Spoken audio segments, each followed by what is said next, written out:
વાતે તો આપણી ધર્મની કરી, જોગની કરી, વારાની કરી, આપણા મહારાજે પાંડવોની કરી, રાવણની કરી, રામની કરી, સબ વાતે થઈ ગઈ છે.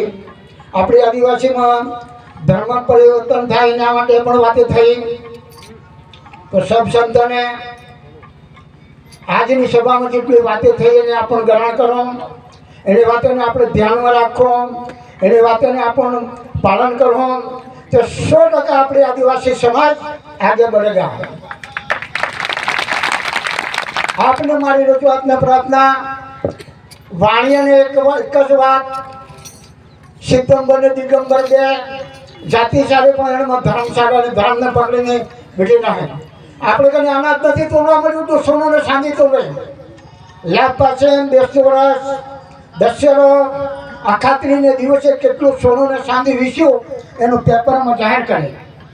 તો આપણે આદિવાસી સમાજ આજ દિન સુધી દુઃખી.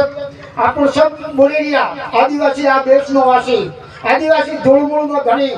અમને વાલિયા લૂંટારાની વાલિયા ભૂલની વાલમ ઋષિ બની ગયો. એ 88,000 ઋષિઓનો ગુરુ છે, એક જગ્યા ઉપર બેઠો હોય 7 કરોડ જીવનો હિસાબ લેવા માટે. કોણ? વાલમ ઋષિ. એવા મોટા મોટા સંતો સાધુઓ આપણા દેશના અંદરમાં જાગીને આપણી કોળને જગાડવા માટે રણિતમાં રામદેવજી પહેલા ગયા મુસલમાનોને કાઢવા, મહારાજી મહારાજને શિવમાલ છતીને ગરગુવાના ગયા અંગ્રેજોને કાઢવા, ખરેશજીઓને કાઢવા. અંગ્રેજો જતા અને ખરીદથી જતા રહ્યા પણ આપણું થોડુંક પોતે પકડીને હારી આવીએ. આ દેશના અંદરમાં બીજા ધર્મવાળાને રહેવાની જગ્યા નથી. આ હિન્દુસ્તાન હિન્દુ ધર્મનો સનાતન ધર્મનો દેશ છે. આ દેશને આપણે બચાવવો હોય, આ દેશને રાખવો હોય, આ ધર્મનો એકડો કરવો, ધર્મનો આપણને એક જબરજસ્ત ઉઠાવ કરવો. ધર્મ એટલે ક્યાં છે?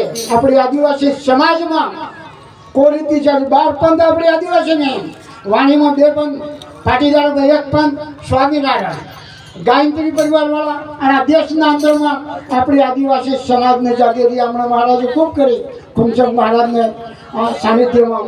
તો મારી રજૂઆતને પ્રાર્થના જેટલી વાતે કરી એની વાતને આપણે યાદ નહીં કરવો, વાતને આપણે હમારે પકડવો તો આપણો દેશ બરબાદ થઈ જાય. દેશના અંદરમાં બીજા આવીને સડાઈને રાજ કરી ગયા ને આપણે કહીએ કે અમારો આદિવાસીનો રાજ હે, આ દેશ અમારો આદિવાસીનો હે, આ આદિવાસી જગ્યા હે. આદિવાસી આજુબાજુના ઘણા મોટો રાજ કરતા હતા. વાંસવાળા વાંસિયા સરકોટાનું, ડુંગરપુર ડુંગર ગંગાનો, આવા મોટો મોટો રાજા આપણે કરતા હતા. આપણે કેમ? કાળી કુકડીને હિરીમાં દારૂમાં વાય પડી ગયા ને બીજા રખવાડી જતા અને રાજ લઈ લીધું ને આપણું રાજ જતું નહીં. એને બદલે રણિતમાં રામદેવજી આવ્યા, એને મુસલમાનોને કાઢ્યા. ઘર ગોવાય માજી મહારાજ સુરમાલ છતી આવ્યા, એ અંગ્રેજોને કાઢવા.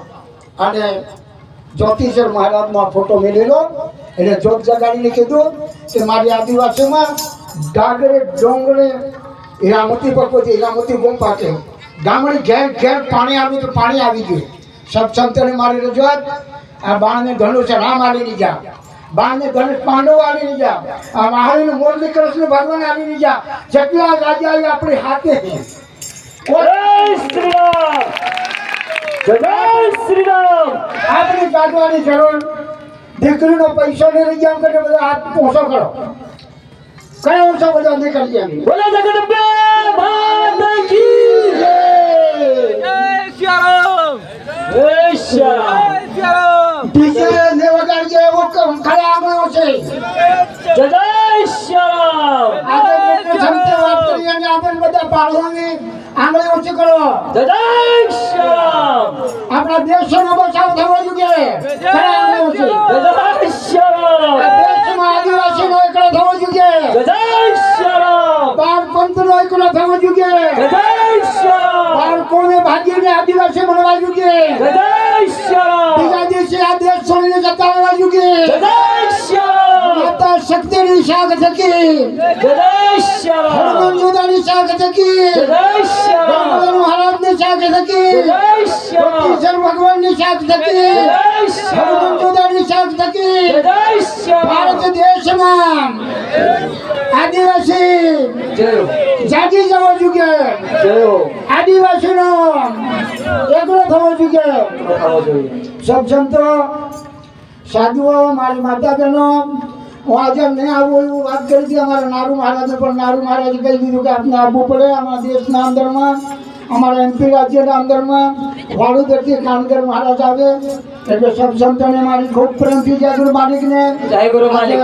જેટલી વાતી કરી, ધર્મની કરી, જ્યોતની કરી, ભજનનો કરી, એ આપણી આદિવાસી સમાજને લગતી બાળકોને ભણાવો એટલે નોકરી કરવા ભણાવો, ને તે એટલી પાડવી પડે, લોકોનો ઘઉં વાળવા પડે, હાળ વાળવી પડે અને હાળ રોપવા જવું પડે.